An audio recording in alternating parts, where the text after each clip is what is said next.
entrepreneurship is something that's in your veins. Never trust a one-way street. There's always multiple ways to success. And I think the best thing is to try them all. You should try to fail your business as soon as possible. Yeah.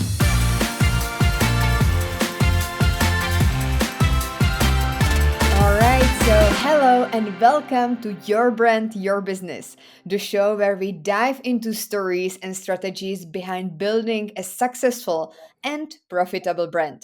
I am Marie, your host of this podcast, and I am also entrepreneur and brand strategist. Today, I am excited to introduce you our guest, Koen, who will be sharing his expertise on how to scale fintech companies in a global digital world. Koen, thank you so much for joining us today. And can you please tell us more about yourself, who you are, and what is it that you do? Yes, of course. And let me just start with thanking you, Mary, for having me in your podcast. It's really an honor. And I'm happy to share some of my insights with your audience. So my name is Koen, as you mentioned. I also am an entrepreneur. I'm based in Belgium, and I have a couple of things that I do. And one of the things is that I'm the founder of a company called The Connector.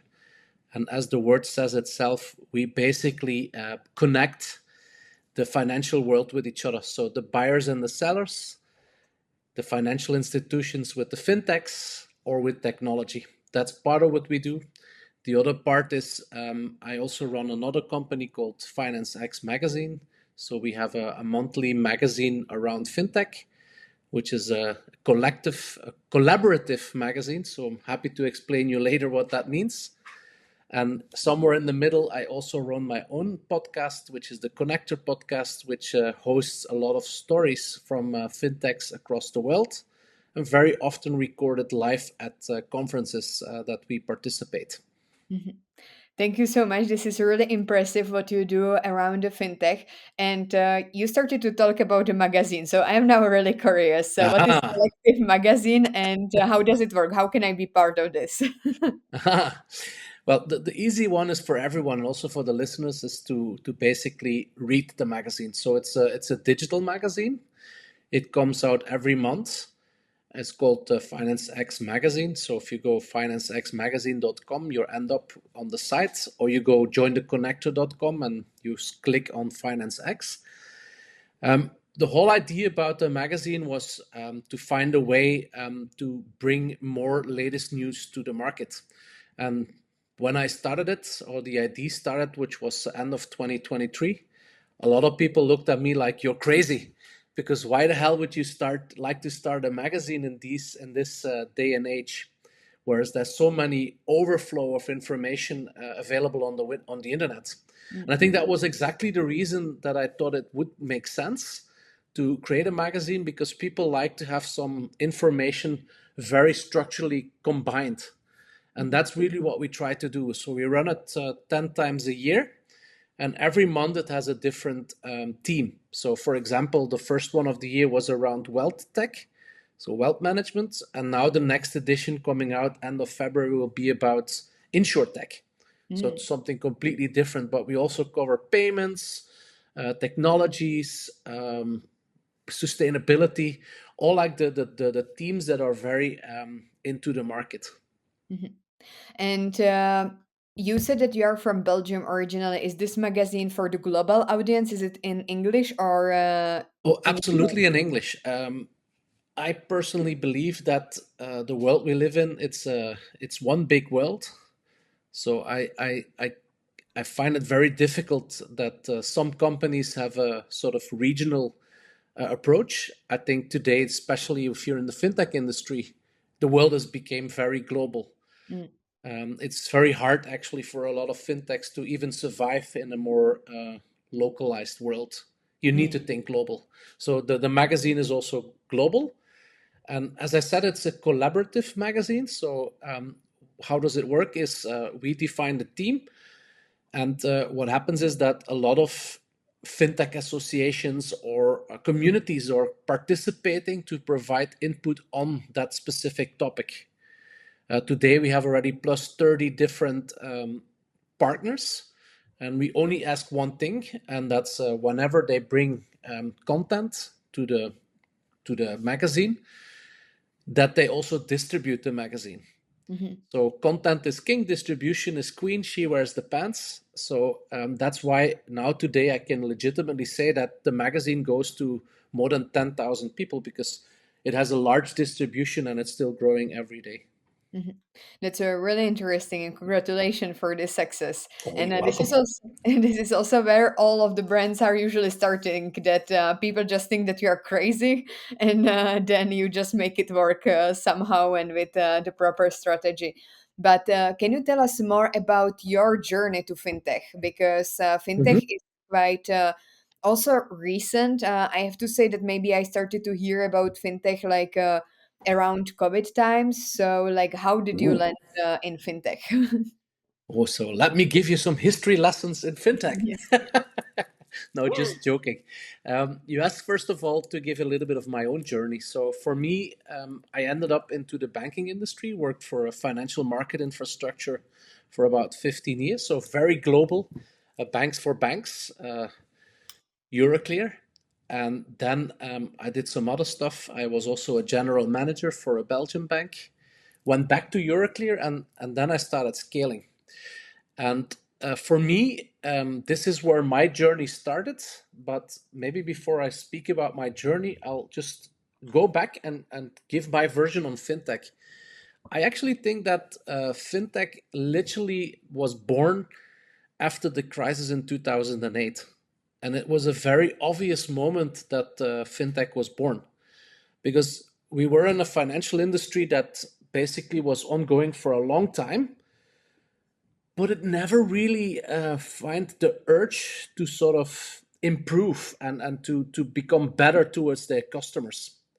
And then 2008 was hitting on us, and suddenly, well, you all know, or maybe you don't know, but it was the time that our industry was very weak because the many of the governments had to bail out the banks. A lot of things happened. So the general public was not so much in favor of the bank.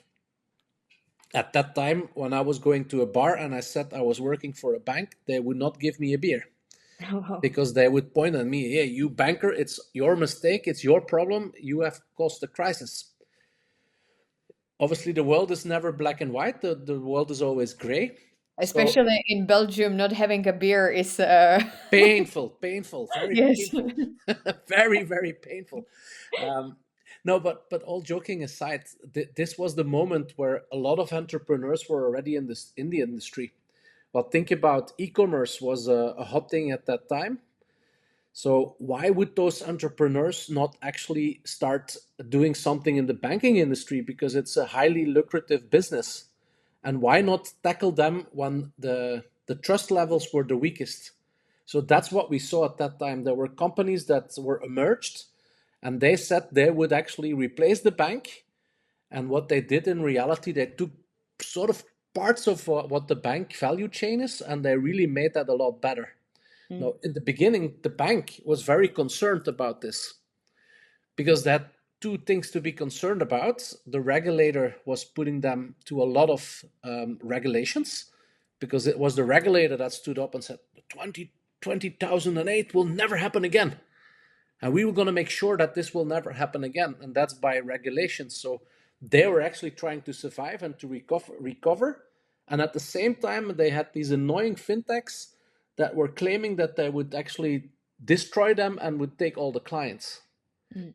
Now, if you fast forward to today, to be honest, that's changed from all clients to fintechs never happened. There obviously are a few very interesting fintechs. It has been a very fruitful industry, but the vast majority of fintech startups did not survive. And if you think about language, you hear that today you don't talk about fintech, you talk about a wealth tech, you talk about an insurtech, you talk about a regtech, you talk about technology that is supporting the financial industry. Mm. So we moved from something that was attacking the industry into something that is collaborating.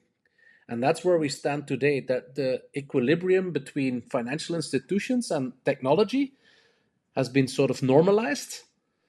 And And COVID actually made things go into a hyper speed model because suddenly the fintechs were no longer required to be local, but they had to be global because if they were not doing it, the other parties were doing it. Mm. So what I mean by that is that I was selling KYC, I know your customer, at the time of COVID, and I literally was able to open up the doors in industries or regions that we never worked in because very simply that banker was willing to speak to me. So it was the matter of being the first. So at the time we did a lot of good business during COVID for that reason. Mm. So local became global, and global and local sort of came together as global because you sort of need to act global, but you still need to comply with local legislations. And that's also one of the difficult things today with fintechs and scaling. Mhm. Interesting. Thank you so much for having a brief introduction to the History fintech. lesson, history lesson. Yes. In a few minutes, we got all of the information that we need. Is there a like why should I be interested in the fintech if I, for example, have a startup? Is everybody who currently is inside the system doing business or branding consultations, should actually these people be interested in fintech to some extent? I find it a difficult question because I think that, well, interest, it depends which industry you're in. Hmm. Honestly, if you're in a completely different industry, I would definitely say have a look and try to learn from how some of the fintechs are scaling. But then I guess the message is more from how do they do it and how can I apply the sort of similar techniques to Hmm. me as a startup in, for example, health care.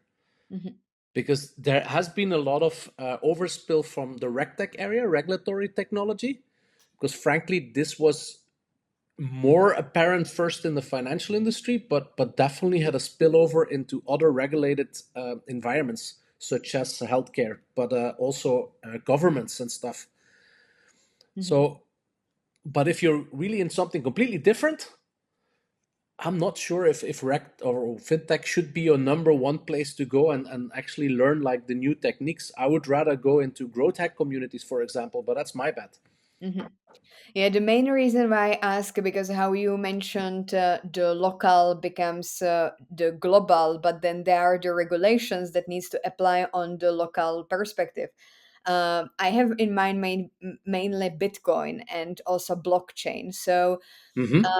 how is it like in the fintech currency with the Bitcoin? Is it like because it seems to me that it also came at the right moment, and why we have the fintech and like why we are speaking about globalization, because Bitcoin can be actually really nicely integrated in the fintech and in what we are looking at.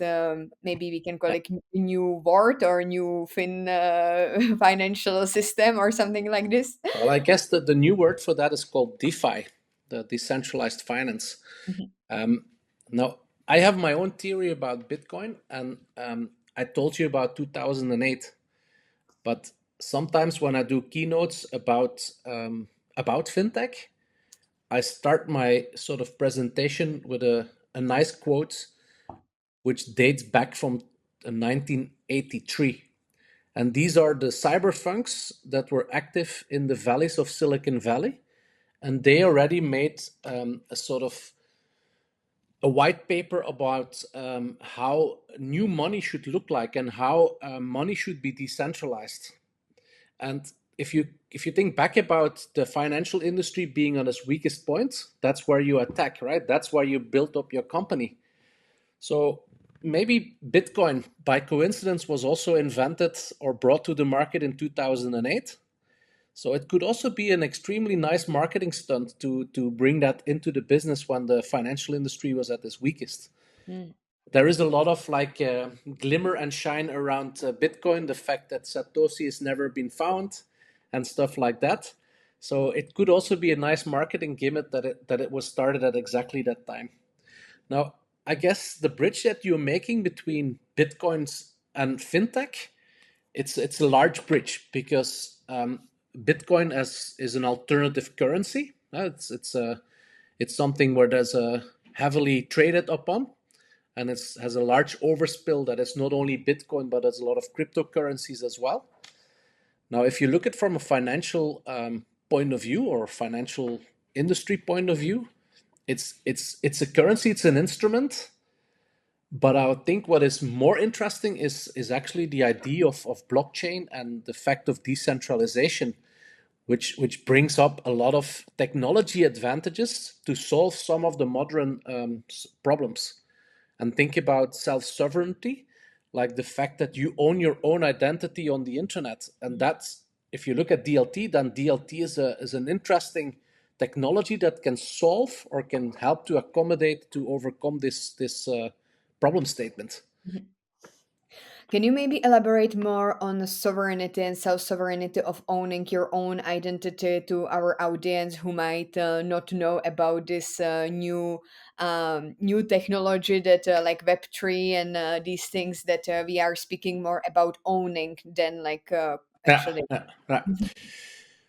Well, I guess it's not something that is new because even in Europe there's legislation that is sort of going in this direction that helps you to create a self-sovereign identity. And Marie, you name it very right.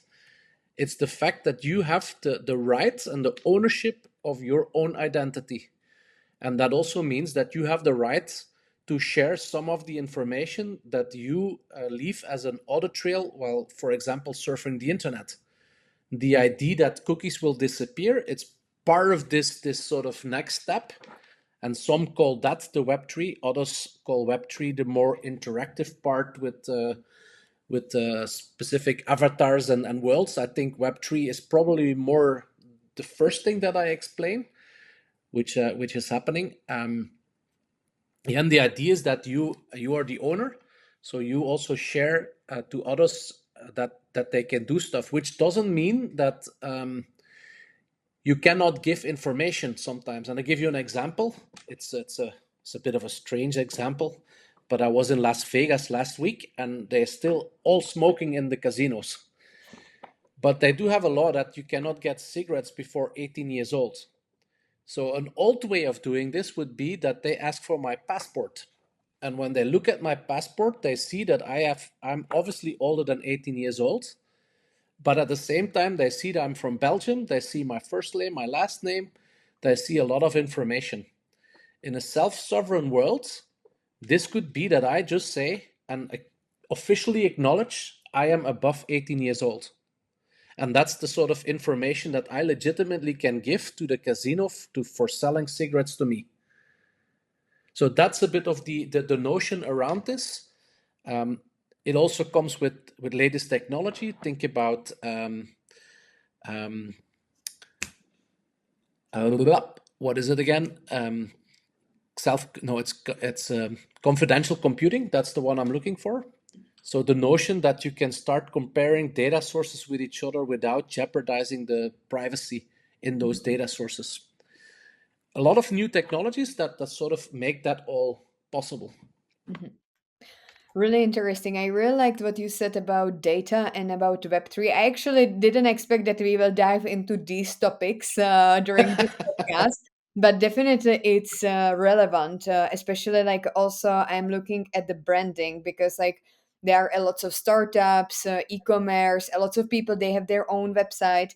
And even though like Web3 as such is not something new, we are hearing about it already for some time, and we are also looking at making the bridge because it's we are still at the web 2, so web 2 is the internet, and we are slowly but surely moving into web 3. But Mhm.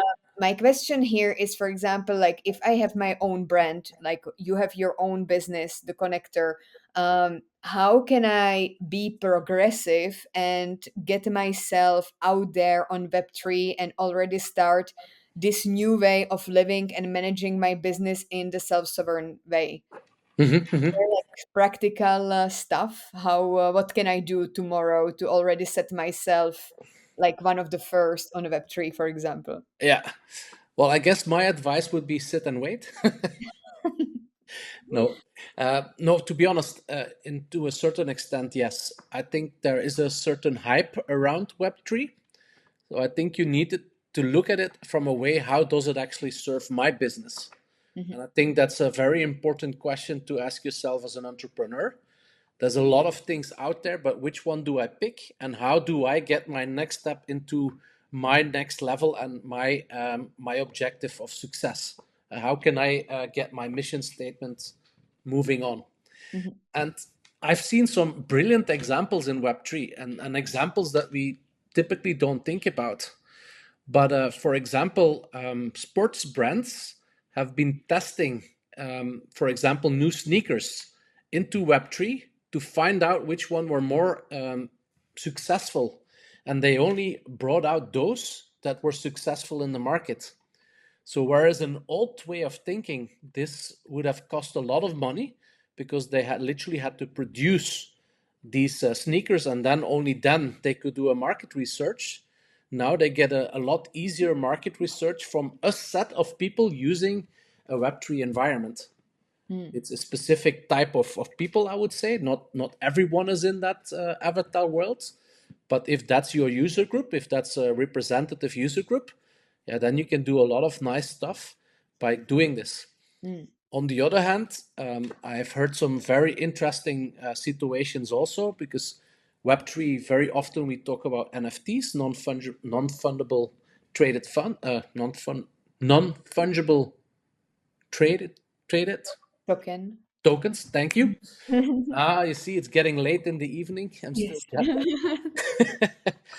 But I saw some very, very cool stuff. Like, for example, sports companies that have let's say, a football team that wear activity trackers, but because you own an NFT, you see more information about these particular sporters. So it sort of gets you more into whatever is happening around that brand. So it can create you a lot of brand engagements by using a sort of Web3 technology. Where maybe in the past you just had a collector's card, today this card, this token, can give you access to a lot more perks or a lot more insights, which brings the audience, your buyers, much closer to your brand. Mm. So Yeah, I I think see. that's more the direction that I would think. Yes, I saw a lot, like, for example, even gym membership, that with gym membership you can get the NFT, and then you can like collect it, you can like claim the token, or even like with Tomorrowland, I think that you also get the NFT. But there are also a lot of scams. I was one time in a conference which was about affiliate marketing and all of these, like also Web3 and stuff. And then I received really nicely done email that I really thought that it's from organizers. And they sent to me, you are a winner of the free NFT, which will give you actually access to our conference for free in the next 5 years.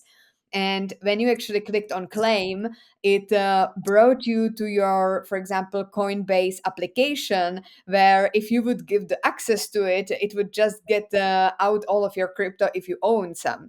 So there are also a lot of like bridges between the Web 2, Web 3, that not a lot of people know actually what is inside the Web 3. Like, okay, NFT, wow, cool. I heard that there is a boom around the NFT like few years ago. I want my NFT, I want free access. So there are also a lot of skimmers around. No, no, absolutely. And I think that's the reason why it's important that also this industry gets regulated. Mm. Because, and regulation, I don't want to bring regulation here as a showstopper for innovation, but it's also a way of protecting the common people and the usage of common people. Because can you imagine that a child of 14 years old put all his savings into a Bitcoin account and basically loses because of this type of email? It's a shame, right? It's Mm. hard, quote unquote, earned money, but it's not the experience that you want to give a 14-year-old. Mm. And that is different. If a 14-year-old would have opened a bank account with a bank, yeah, the likeliness that this sort of activity would happen is obviously a lot less. Yeah, there will be a big gap in education. I also think that because we are like already like there is education gap even in the normal banking and financial system in the wide public. So in the Web3, like how we are going to educate people about advanced technologies, how to leverage them, how to not be the victim of these things. Like for example, now you receive when you go to a new company as employee, you receive, for example, training on how to not be victim of phishing. In the future, there might be also other things you need to watch out for the new ways of No, scams. absolutely. And that comes back to the self sovereignty because everything has a shiny side and a dark side. And the fact that you're responsible for your own also means that you need to be responsible to fence yourself against potential criminals. Mm, Now, the good news, I guess, is that on a larger scale of things, money laundering is more happening actually on the traditional finance than it is actually on this on DeFi platforms. mhm. And why? Because the vast majority of money is still on the old systems, right? On TradFi. That's true.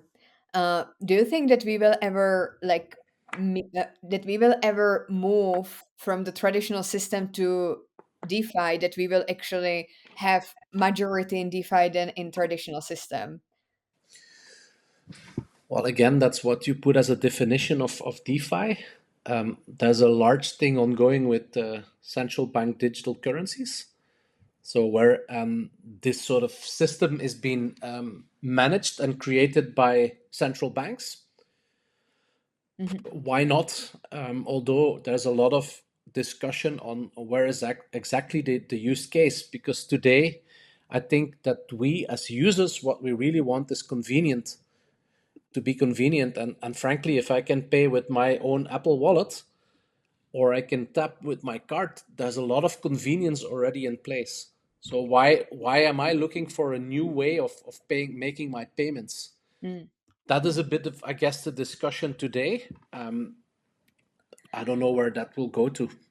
I see a lot of, for example, discounts of some brands like who are providing services or some retreats that if you pay with Bitcoin, you get like a 5% off or something like this. That they try. Some businesses they try. Also, like in Dubai, you have a lot of like ATMs for Bitcoin, etc. So it's really interesting to see the evolution. But let me then navigate the conversation more towards branding. Mhm. So there are more and more startups in fintech. Also, there is, for example, like hub of fintech, I think, in London, and it's a growing industry. So, what about the fintech and branding? Do we see some branding trends in the industry? I guess that you come across a lots of different companies, a lots of different startups. Are there some trends that you see that is happening? Yeah. I not necessarily see any trends, but I would like to highlight two different types of fintechs. And there's obviously a lot more variations, but there's a big difference what is B2C and what is B2B.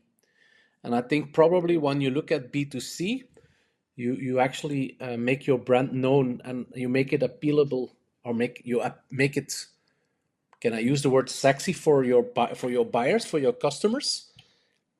That really lies very closely with any other sort of e-commerce branding that anyone else would do. The only, I guess, limitation that you would have by doing this is that there are still regulations. And I'll give you an example. If I used to work for a bank and we wanted to change the sentence on for example, an investment product, this had to be approved by the regulator.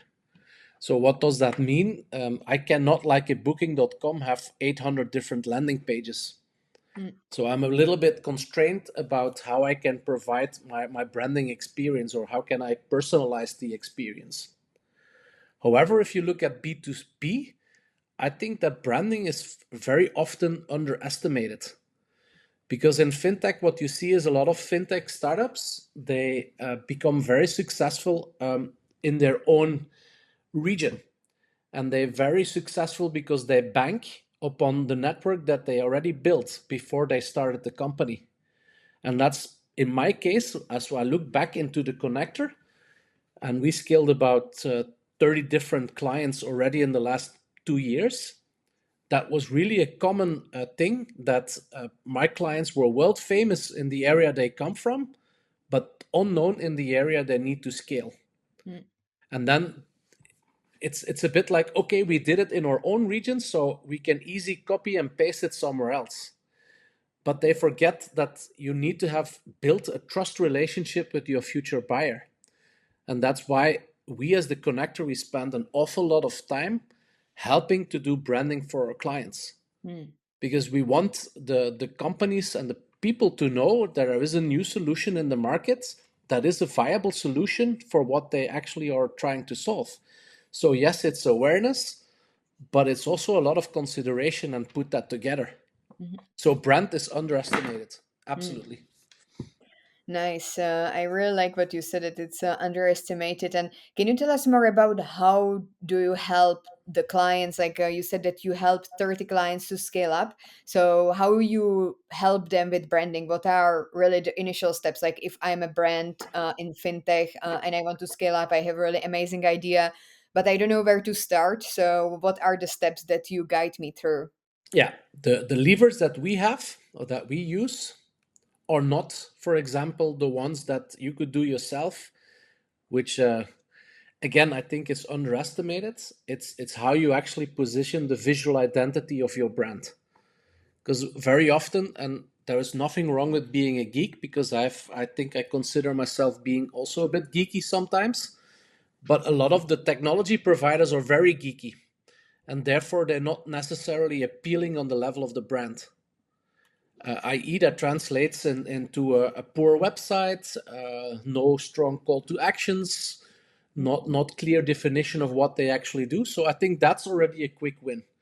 We are not necessarily the one that can help. We can guide you to people, but that's not what we do as a connector. So I just want to park that separately. But at the moment, as from the moment that this is the case and we take over, yeah, we start helping them to become a voice in the market. So our strategy is strongly on earned branding around content strategy, but we do that through ourselves. We do that through the connector brand, and for example, recording a podcast with them, giving them a voice to tell their story, bringing them into our magazine, Mhm. helping them to be present at a lot of events. We participate to 75 industry events every year, and we found a way to also take our clients with us. And we would also post that our clients going to these events in their own visual identity and their own branding. Mhm. So that are the levers that we have. We also apply influencers marketing. Although if we look at Europe, this is I think underestimated. If you go to the US, they pay an awful lot of money for influencers. Well, this is not the case in Europe, unfortunately, because Yeah, I cannot even imagine like being influencer in fintech. I think that I never came across an influencer in fintech, to be honest. How does this look like? Yeah, that's true. a very beautiful face. No, just joking. No, beautiful face. I don't. It's not at all compared to what can be an influencer on TikTok or on Instagram. But same principles apply. And for me, it's fake it until you make it. But a very important one in a very strongly regulated, but also sort of knowledge-driven industry. It's fake it until you make it, but when you make it, you don't break it. Mm. So what does that mean? Is that yeah, you can brag a lot about the things that you want and that you can do and what you stand for, but if you put in front of an audience, you also need to show that you know your stuff and that you really are real. So authenticity, I think it's one of the most important jack of trades that you need to have when you're into the influencer space on fintech. And frankly, it was quote unquote a lot easier to become an influencer when X, the former Twitter platform, was still full on, because with Twitter there were a lot of APIs that allowed us to make like comparison and rankings and stuff like that. I don't know if you noticed, but since Twitter became X, there are not so many the top 50 of this, the top 100 of that, because simply the algorithms on LinkedIn, which is I think the platform that is used most at the moment, it's not as easy to start comparing profiles with one another. Mm. Yeah, that's true. Also, like a lot of people are struggling now with X, with like because like Twitter was used to actually speak up your voice and like to interact with different decision makers. And I really like the idea that Elon Musk at the beginning had about freedom of expression, but now it became really something else than it's supposed to be. Let's put it this way. Yeah, exactly. I mean, yeah, I have my opinion about it. The fact that when I open it, I get always like input from the ones that are pushed. Yes, of course. That doesn't make it a neutral platform anymore. And for that No. reason, I literally stopped.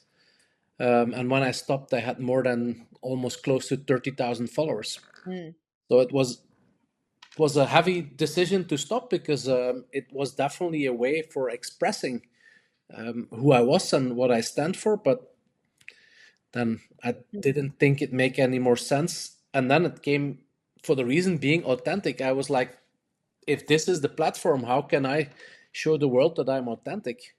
mm, If the algorithms are actually manipulated to the favor of somebody else. mm.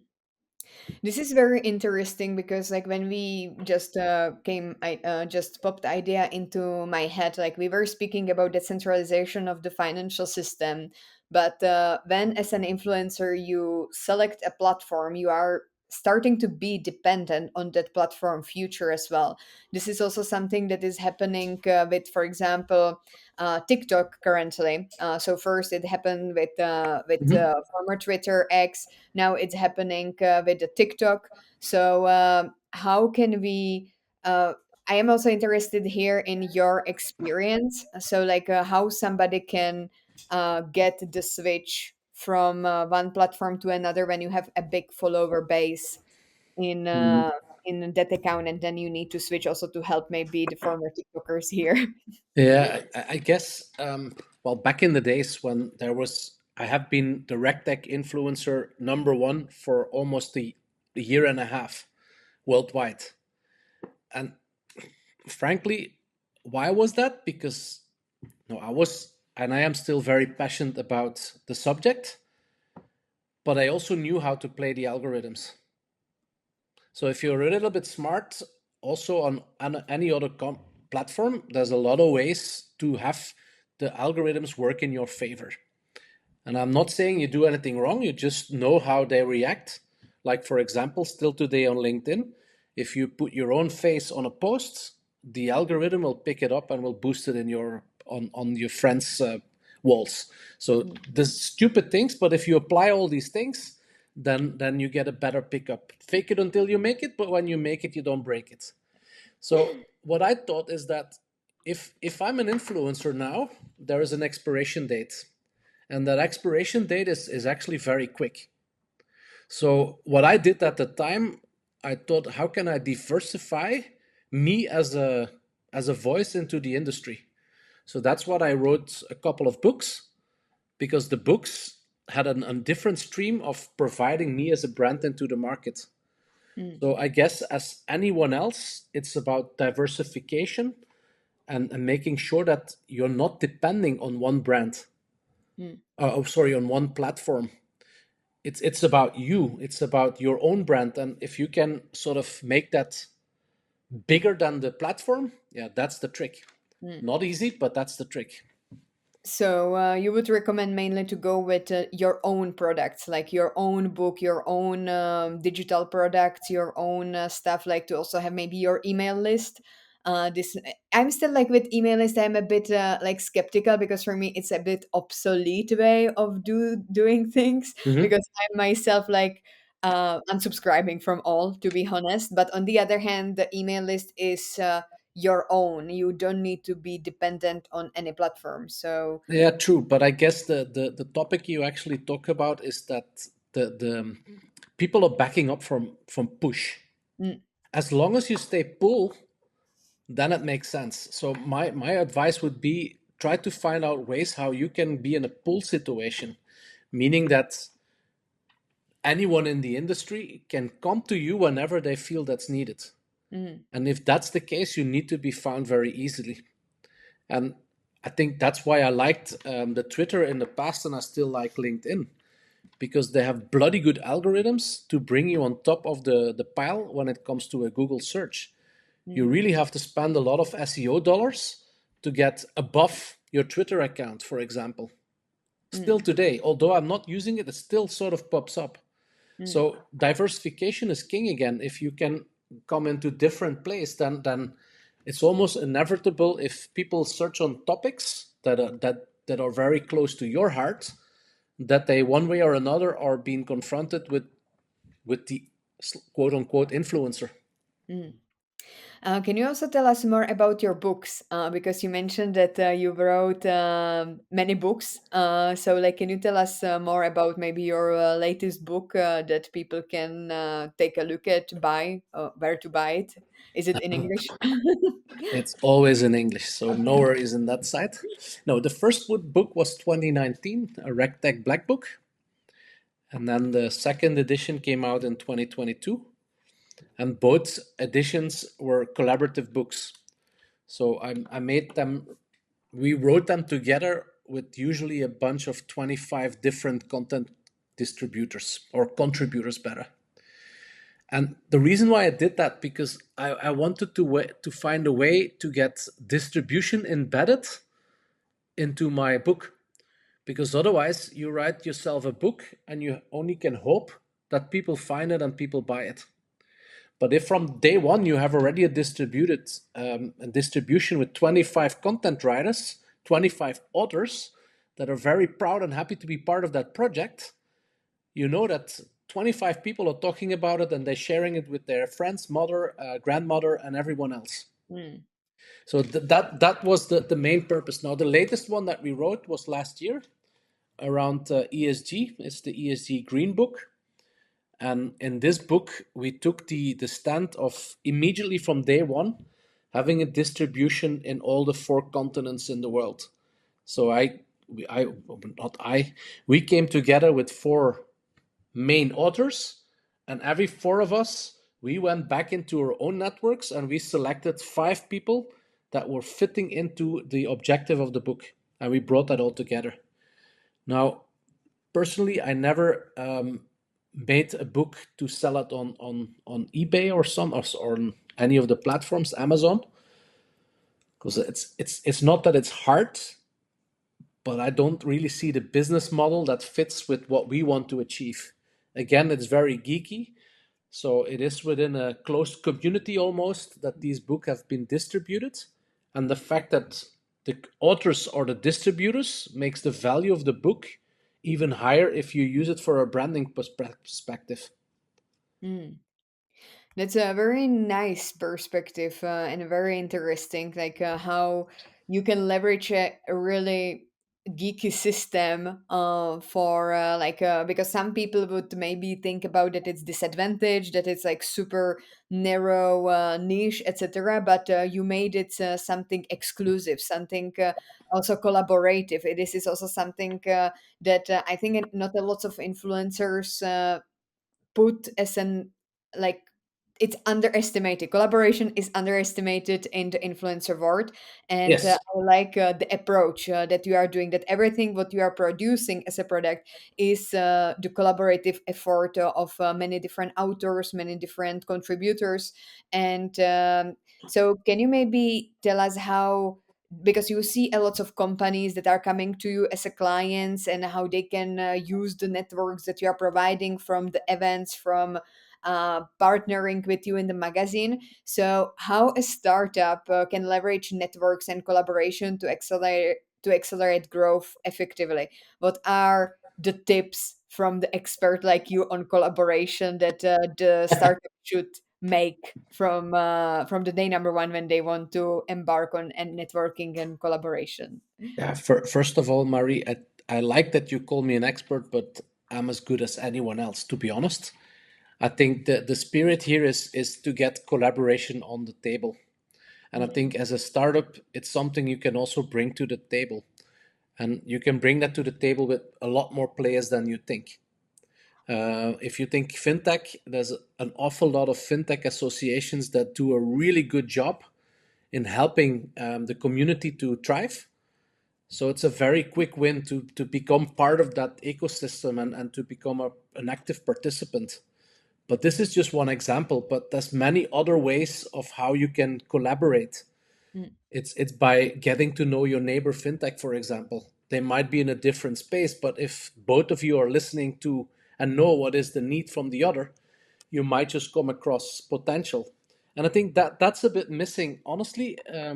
If I if I'm comparing again with the US, I've had the pleasure to be a couple of weeks in Silicon Valley, San Francisco, and there's a lot more sort of ongoing spirit to, oh, what are you doing, so how can I help you, and oh, look at this, and what is the magic trick there, and oh, how did you fail. That is completely different in Europe. We're more stuck in, oh, we need to make a success story and let's do it on our own, and we've got one mission is to bring it forward. But I think sometimes, for example, I was at Anthony Horowitz, the famous VC. We mm, were invited at his office. And one of the startups, they were saying like, the one and only thing, the golden trick we have is we try to kill our business as soon as possible. And that's something we sometimes forget. We don't want to be so critical, I think, on ourselves mm, because we are sort of stuck with an idea and we want to run with it, which in a mm, way is good. But on the other hand, I mean, you also have to be careful that you're not overwhelmed by success that is maybe not necessarily the global success you need or the end story, the end game. mm. I really like this narrative. It's also about knowing when to stop, or like as you said, like trying to kill your company. It's sometimes in Europe I see that it's like a never-ending investment in something that the person knows that the person know that it doesn't work, that it doesn't go forward just because it's an idea that he or she told to parents, to all of the world on the social media, without like admitting like, yes, I failed and I'm going to another idea, I'm going to try something else. It was a lot of lessons learned, and admitting that yes, it failed and you should Yeah, like, celebrate try it. try to fail quickly. Yes. That's a really good one. Also, I was 1 year ago. I was actually in Las Vegas, and I had a similar kind of impression that I was there going with one of our projects, Innovatology. It was also about technology, how to bridge the digital skills and how to close the digital gap. And we were just going to the CS, the biggest technological Oh, conference. lucky you! I'm jealous. Yes, it was amazing. And we were in the hotel and in elevator. Just some people were asking us what we are doing with Innovatology, and we told them, and they were like, "Yes, this is great. We cross fingers for you. You are great. You will make it. We love it." And they were really like supportive, and it just made my day, like to see this kind of energy. Because in Europe, usually when I speak about my business, my branding, they usually say, yeah, you're a little thing, yeah, everybody knows. I mean, why you are just so awkward, like why you are just showing up, like nobody cares, it's just like different mindset about like how we approach business. But I think it's also about the narrative that, for example, in US, whenever you go to different channels on TV, you see, for example, Shark Tank, you see like how people are trying to invest money somewhere, different television shows, and it's like really business straightforward. Whereas here in Europe, if you want to watch Shark Tank, you need to go to YouTube. Sometimes you cannot find the latest episodes. So, what do you think that it's the difference between the US and the Europe? That what is it about the mindset there? I guess it's historical. It's part of their narrative of being an American citizen, I think. And we are more social as a European. Yeah, which is not necessarily a bad thing. And I don't want to make this into a political podcast at all, but I, I was thinking the other. I mean, a couple of months ago, I was pleasure to be 2 weeks in Asia and had a lot of conversations with Asian people and Middle East companies. And I started to realize that, and again, black and white thinking, the world is gray. There's always in the middle, so black and white does not necessarily exist. But for the sake of time, I kind of felt that a lot of nations across the world are trying to create middle class. And all of those nations, they're like looking at Europe like, oh, regulation, oh, boo, we don't need it, bae. But in reality is that they all trying to be like Europe Mm, because Europe has created not all places, but in a lot of places in Europe, the middle class is being created, and therefore you need to find ways to control the middle class and keep everyone happy. And a very easy medicine is regulation. So I think it's inevitable that also these countries will come into a world where regulations will have its place. mm. And I think the balance is always like, when are you not going too far? And that's more of the question rather than do we need regulation? Because it's there to protect. Yeah, especially now with the artificial intelligence, it might be really interesting mindset in the different countries and how they approach the regulations and where the data are going and how the AI is evolving. So this is really interesting to see and how it's evolving, especially in fintech, because fintech might be like super vulnerable because we are speaking about financial system and like there we are actually speaking about data which are super sensitive. It's not for example when you are doing I don't know, creators platform where you are like of course like you can always anonymize the data, but in fintech you are really playing with the numbers of like Yeah, account. yeah, yeah. I agree. I agree. What is really at stake is the fact that you save money for be able to go on pension when you get older, and you can have yourself a nice life. Mm, So that's what's on stake in a way, isn't it? It's a lot of trust. mm. Also, speaking about scaling in fintech and maybe scaling startups in general, what are the practical steps on how to scale a startup from your perspective? What you have seen so far, as you said that you scaled up 30 clients, around 30 clients. So, what are the different stages of scaling up a fintech startup? Mhm. First of all, I like to correct when you say that we scaled 30 clients. We helped 30 clients in their scaling exercise. Mhm. It's a completely different approach or a way of looking at it. Um, well, the first thing they should do is to contact the connector. No, I think that's important. Just get in a conversation with us. And you know what I learned also is that every business is different, and it's just good to spar with people, to talk about like strategies and ideas. Some strategy may not necessarily work for another one. Mm, So I think it's good, talk about it. Get in contact with other successful scale up companies. Learn what were the pitfalls. Dare to ask them. And then we come back to what you said earlier. It's about collaboration. Just really ask them. They're most likely very happy to share and to connect with and to fresh connect. minds. So yeah, it's a plus plus plus. Mm, And I think that's important in your scaling journey is to really learn from the others and dare to also stipulate the next steps for you.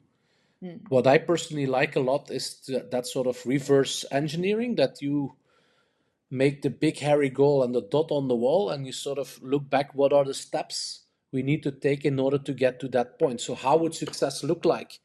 And what are the different steps that need to happen? And how can I create and I amplify it multiple playbooks to get there?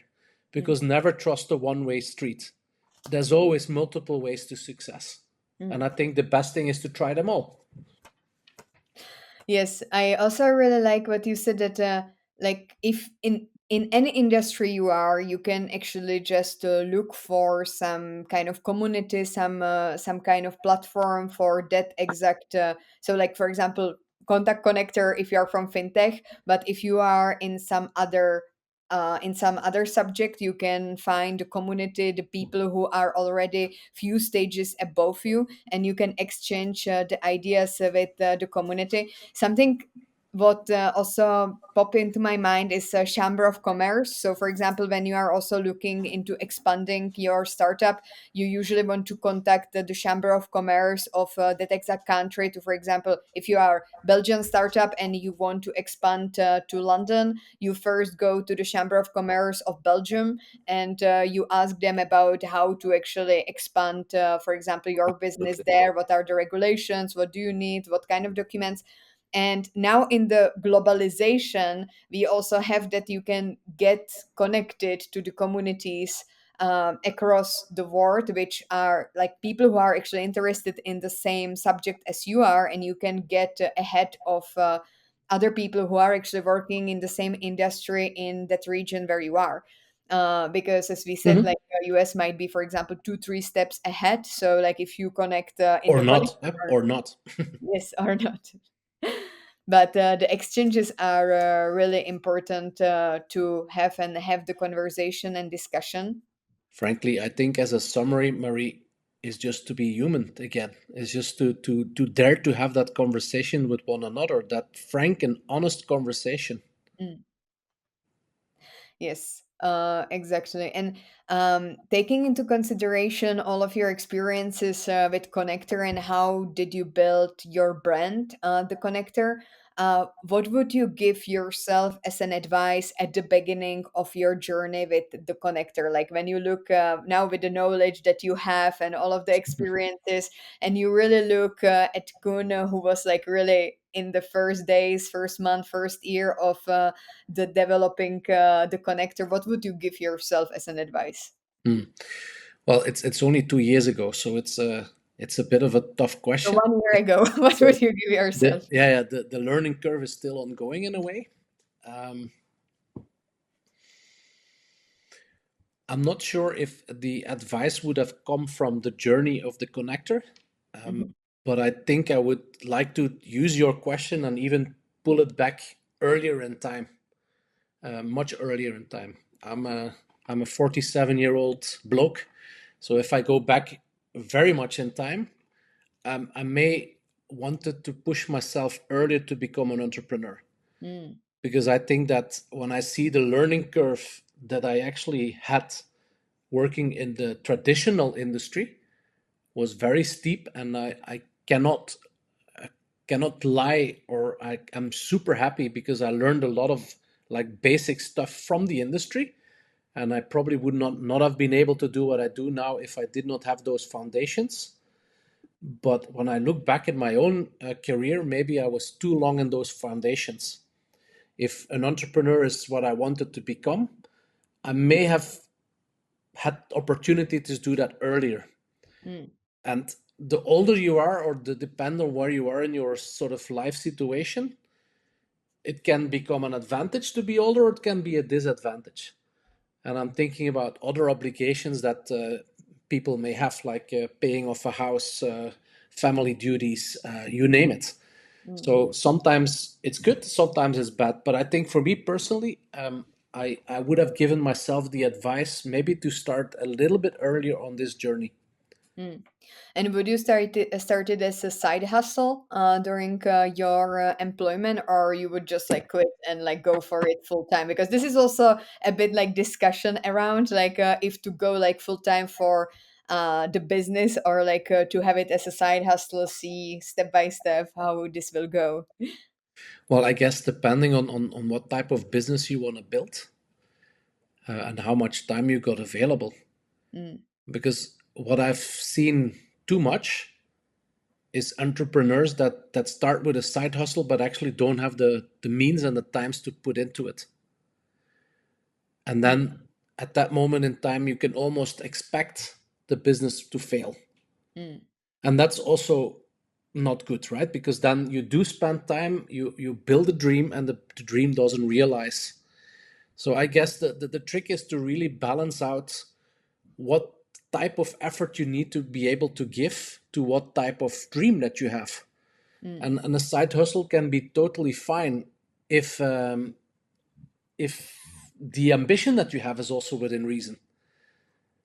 Or maybe you do have the time to spend, and that's also fine. So again, there's no right or wrong in being a side hustle or not. Yes, I'm just like thinking now what we said also at the beginning, like that you should try to fail your business as soon as possible. Yeah, How does this then like correlate with life? That because then when you need to pay the bills you have at home, for example, children. I mean, like also like there are the dependencies in life that you just are starting. Like the more free you have, the more free you are, the more freedom you have. Of course, like you can play around with making it fail, but all the time like you will actually try to make it success as much as possible. But then it's I would say that it's about like making your brain to work as entrepreneur. So like even like if it's side hustle or if you decide like full time to start to think as an entrepreneur, how the financial system works, how you should for example pay the expenses, and learning how money works in general. This is just really also another underestimated skill. no, sure. And I think that entrepreneurship is something that's in your veins. It's something that wants to come out, but it can also come out as an entrepreneur, somebody who has entrepreneurial skills into, sorry, an intrapreneur. So Mm, within a company. So for many, many years, I saw myself as an entrepreneur, but within a large organization. mm, So as I was able to generate, create, bring to life a lot of ideas within the traditional sort of salary connection. mm, So that also is fine. And then again, nothing is bad or wrong. For me, it's about general happiness. To be honest, it's what suits you as a person best. And I mm. think that should be the ultimate goal of all of us, is to be happy. And the definition of happiness, that's also different for everyone. Yes, I totally agree. So, Koen, my last question: do you have some more insights that you would like to share with our audience? Do you have something that you would like to share that we didn't pay enough attention to during our conversation? Something that I didn't ask correctly? Anything? I know I've got the feeling that we could go on and on for many, many hours, because there's only one common denominator, I think, in this podcast, and that's we both are very passionate about what we do. So I guess the advice is to the audience is to check in to your next and your previous podcast, to check in mine, and stay connected. Connect with us, collaborate, find your ways. And at least from my end, I'm very open to have any sort of conversation, and always one leads to the next. So that's how the world works. Amazing. This is a really nice final note. And you will have all of the links below in this podcast. So, this is bringing us to the end of this episode of Your Brand, Your Business. Thank you, Koen, for sharing your insights with us, and also to you, to our listeners. Thank you for tuning in. If you enjoyed today's episode, be sure to subscribe and leave a review. I'm Marie, and I will catch you next time. Bye. Thank you. Bye bye.